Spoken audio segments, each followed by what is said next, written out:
De nouveau, bonsoir à toutes et à tous. Je crois qu'on va pouvoir commencer et puis la conférence restera ouverte pour que d'autres personnes puissent nous rejoindre au fur et à mesure.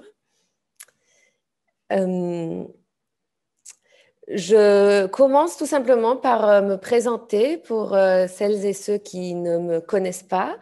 Je m'appelle Maria Mansilla Garcia et je suis professeure à l'ULB, à l'IGEAT, l'Institut de gestion de l'environnement et d'aménagement du territoire, en humanités environnementales.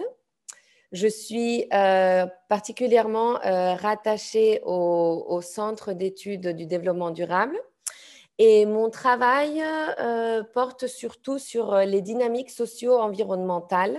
J'essaye de situer mes recherches et mon enseignement au-delà de la dichotomie société d'un côté, environnement de l'autre, pour explorer la co-construction des deux. Et la conférence à laquelle on participe aujourd'hui se tient justement dans le cadre de mon premier cours à l'ULB, donc est particulièrement importante pour moi. Et avant de me lancer dans une toute petite introduction du sujet de la conférence de ce soir, donc se repenser dans un contexte socio-environnemental, le rôle des émotions, je voudrais remercier Edwin Zakai qui m'a proposé d'organiser cette conférence et qui m'a énormément aidé à y réfléchir et à la préparer. Je voudrais également remercier Chloé Alvout qui s'est occupée de l'organisation effective de cette conférence et c'est grâce à elle que nous pouvons nous entendre et nous parler ce soir. Et enfin, nos remerciements vont à la Fondation Bernheim qui finance le pôle environnement et société et c'est ce pôle qui permet d'organiser cette conférence ainsi que tant d'autres. Vous pouvez consulter le site donc www.cedd-pes.com pour plus de détails et dans quelques jours, vous y trouverez aussi les interventions d'aujourd'hui. Et donc, nous avons souhaité utiliser cet espace pour réfléchir ensemble à l'émotion, à nos émotions et à leur place dans les dynamiques socio-environnementales que nous vivons. Aujourd'hui, de nombreuses voix et des voix très diverses de chercheuses, de chercheurs, d'activistes, d'artistes se font entendre pour réclamer un changement de paradigme, pour nous demander de questionner le paradigme dans lequel nous nous trouvons. Alors très rapidement, on pourrait définir le mot paradigme comme une certaine conception du monde et du savoir surtout, qui en quelque sorte ordonne le monde et définit le genre de questions scientifiques qui sont considérées valides, ainsi que les types d'explications envisageables. Un paradigme donc définit ce qu'il y a à comprendre et quelles sont les voies possibles pour trouver des explications. Un paradigme va au-delà de la science et du travail académique et percole dans notre organisation de l'université, du savoir et de la société en général. Et donc, comme je le disais à l'instant, de plus en plus nombreuses personnes argumentent que le paradigme dominant actuel ne nous permet pas de faire face à cette crise au sein de laquelle on se trouve, qui va bien au-delà de la crise environnementale et qui est aussi une crise, peut-être, on pourrait dire, d'identité ou d'identité individuelle et collective. Et justement, la raison qu'on avance pour réclamer que le paradigme dominant soit revu et qu'on puisse envisager des alternatives est que ce paradigme dans lequel on se trouve sépare l'environnement de la société. Alors, je crois que c'est important d'insister sur le fait que cette vision du monde n'est pas nécessaire. Elle n'existe pas partout, elle n'a pas toujours existé. Nous héritons en fait ce paradigme notamment de ce qu'on peut appeler la modernité, de travaux comme ceux de Descartes ou de Locke. Et c'est un paradigme qui est très, très fortement ancré dans la production du savoir occidental. Et ce paradigme ne sépare pas seulement le naturel, pour ainsi dire, du social, mais aussi d'autres choses, et notamment, et c'est ce qui nous intéresse aujourd'hui, la rationalité des émotions ou la raison des émotions.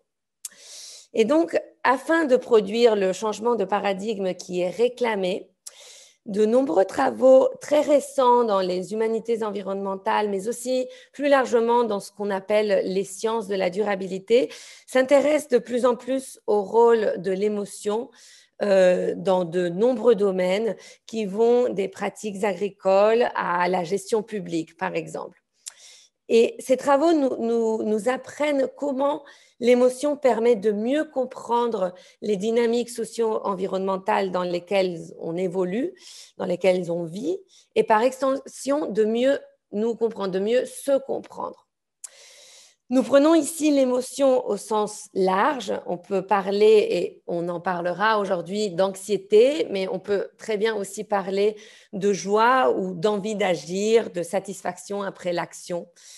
Et je ne voudrais pas m'attarder davantage sur cette introduction parce que je voudrais vraiment donner le temps à nos invités de nous exposer leurs perspectives là-dessus, et je voudrais aussi qu'on prenne le temps de discuter ensemble de ces questions. Donc, juste au niveau de l'organisation, très rapidement, chaque conférencier prendra la parole pendant une quinzaine de minutes, et après chaque exposé, nous prendrons quelques minutes pour répondre à une ou deux questions de clarification si on a besoin. Donc, je vous invite à poser vos questions en utilisant le Q&A, le Q&R, pardon, plutôt que le chat. Et une fois que les présentations seront finies, je prendrai des questions, si vous utilisez le Q&A, pour ensuite entamer la discussion collective. Donc, je vous invite à poser vos questions par écrit. Et nous avons donc la chance d'avoir aujourd'hui avec nous 4 intervenantes et intervenants, 4 personnes qui nous feront découvrir différents aspects du sujet qui nous occupe. Et je veux les remercier très chaleureusement d'avoir pris le temps d'être ici ce soir. Et donc, tout d'abord, pardon. Nous écouterons Charline Urbain, qui est notre vice-rectrice au développement durable ici à l'ULB. Elle est professeure en faculté des sciences psychologiques et de l'éducation et a publié plusieurs articles nous permettant de mieux comprendre les mécanismes du cerveau qui participent à la régulation des émotions chez l'enfant.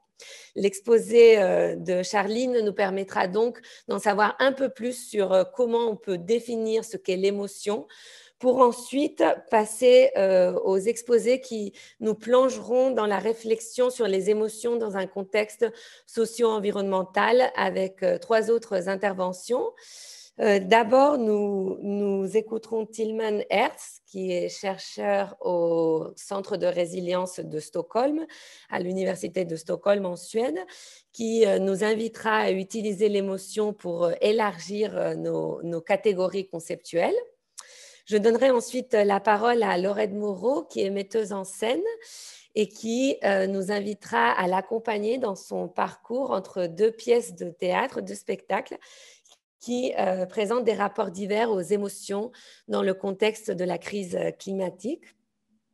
Et nous finirons les exposés avec celui de Myriam Baafou, doctorante en philosophie et études du genre. Myriam nous montrera combien les émotions dites féminines, et plus particulièrement l'hystérie, peuvent être un lieu de réappropriation écoféministe et un levier politique puissant.